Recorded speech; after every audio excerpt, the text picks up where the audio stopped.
जब हम कोई अच्छा काम करते हैं, किसी का कुछ भला करते हैं, किसी को कुछ दान देते हैं, तब हमारे अशुभ ग्रह भी शुभ फल देना शुरू कर देते हैं। यही एकमात्र कारण होता है कि जिस वजह से हमें अपनी कुंडली में उच्च ग्रह प्राप्त होते हैं। पूर्व जन्म में हमारे द्वारा किए गए शुभ कर्मों के फलस्वरूप ही हमें कोई ग्रह अपनी कुंडली में उच्च स्थिति में प्राप्त होता है। क्या वो शुभ कर्म है जिनकी वजह से किसी ग्रह पर प्रभाव आता है? क्या रहस्य है उच्च ग्रहों का? आज की इस वीडियो में यही मैं आपके साथ शेयर करने वाला हूं, तो पूरी वीडियो ध्यान से देखिएगा। वीडियो शुरू करने से पहले आपसे भी रिक्वेस्ट करना चाहूंगा, अगर चैनल को अभी तक सब्सक्राइब नहीं किया है तो चैनल को सब्सक्राइब कर लीजिएगा, वीडियो को लाइक कर दीजिएगा और कमेंट में जय हिंद जय भारत लिखना मत भूलिएगा। देखिएगा, जैसा मैंने आपसे कहा, पहले भी कई बार कहा है कि हमारे प्रारब्ध के हिसाब से ही हमें वर्तमान जीवन में ग्रहों की स्थिति प्राप्त होती है। तो अगर हम कोई शुभ कर्म करेंगे तो निश्चित तौर पर उस शुभ कर्म के पुण्य फल के स्वरूप हमें अपनी कुंडली में कोई ग्रह उच्च स्थिति में प्राप्त होगा। अगर किसी व्यक्ति ने पूर्व जन्म में प्रशासनिक सेवा बहुत ईमानदारी से की है, अपने भाइयों को बहुत ही अच्छे से उसने सपोर्ट किया है, किसी व्यक्ति ने आर्मी में बहुत अच्छे से काम किया है, तो ऐसे व्यक्ति की कुंडली में आपको मंगल उच्च स्थिति में मिल सकता है। और फीमेल चार्ट में अगर किसी फीमेल ने अपने पति की बहुत ही ईमानदारी से, बहुत ही सच्चाई के साथ अगर उसने सेवा की है, तो ऐसी स्त्री की कुंडली में भी आपको मंगल उच्च स्थिति में प्राप्त होगा।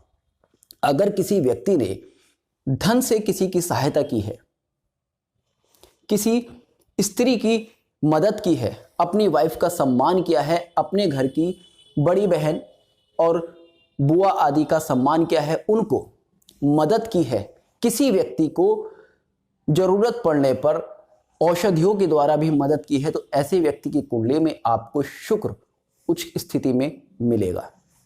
अगर किसी व्यक्ति ने अपने पूर्व जन्म में शिक्षा का दान दिया है, अपनी वाणी से किसी को संतोष पहुंचाया या ऐसी वाणी बोली जिससे किसी को बहुत ही आनंद मिला हो, अपने छोटे भाई बहन का ध्यान रखा हो, प्रकृति का संरक्षण किया हो, पेड़ पौधे लगाए हो, तो ऐसे व्यक्ति की कुंडली में आपको बुध उच्च स्थिति में मिलेगा। अगर अपने दोस्तों की भी किसी ने मदद की हो, तो ऐसे भी व्यक्ति की कुंडली में आपको बुध उच्च स्थिति में मिलेगा, क्योंकि बुध आपके मित्रों का भी कारक है। जब भी आप अपने दोस्तों की मदद करते हैं, अपने छोटे भाई बहन की मदद करते हैं, तो बुध से रिलेटेड शुभ फल मिलने शुरू हो जाते हैं। अगर किसी व्यक्ति ने अपनी माता की बहुत ज़्यादा सेवा की हो, जल संरक्षण किया हो, जल संरक्षण से रिलेटेड वर्क किए हों, भोजन से संबंधित वर्क किए हों, लोगों को भोजन कराया हो, लोगों को मानसिक प्रताड़ना से मुक्ति दिलाई हो, या ऐसे काम किए हो जिससे लोगों को मेंटल पीस मिले, तो ऐसे व्यक्ति की कुंडली में आपको चंद्र उस स्थिति में अवश्य मिलेगा। अगर किसी व्यक्ति ने गवर्नमेंट का सपोर्ट किया हो, अपने पिता की सेवा की हो, अपनी संतान को बहुत ज़्यादा प्रेम किया हो, अपनी संतान के लिए बहुत कुछ कर दिया हो, किसी व्यक्ति ने अपने कर्मों के द्वारा सरकार को लाभ पहुंचाया हो, तो ऐसे व्यक्ति की कुंडली में आपको सूर्य उच्च स्थिति में प्राप्त होगा। अगर किसी व्यक्ति ने समाज सेवा बहुत ज़्यादा की है, किसी व्यक्ति ने एनजीओस चलाए हों, किसी व्यक्ति ने मंदिरों में बहुत अधिक सेवा की हो, किसी व्यक्ति ने ज्ञान का दान किया हो, किसी व्यक्ति ने साधुओं की, पुजारियों की, पंडितों की बहुत ज़्यादा सेवा की हो, तो ऐसे व्यक्ति की कुंडली में आपको गुरु उच्च स्थिति में मिला होगा। अगर किसी व्यक्ति ने अपने अधीनस्थ कर्मचारियों की, शोषित वर्ग की बहुत ज़्यादा सेवा की हो, किसी व्यक्ति ने अपनी ड्यूटी को बहुत ही ज़्यादा ईमानदारी से निभाया, अपने कर्म को प्रधानता अपने जीवन में दी हो, तो ऐसे व्यक्ति की कुंडली में आपको शनि अवश्य ही बहुत शुभ फल देते हुए मिलेगा, उच्च स्थिति में मिलेगा। अब बात आती है राहु और केतु की। राहु और केतु एक दूसरे से समसप्तक होते हैं, इसलिए जिस व्यक्ति की कुंडली में राहु उच्च है, उसकी कुंडली में आपको केतु भी उच्च मिलेगा। सबसे पहले बात करते हैं केतु की।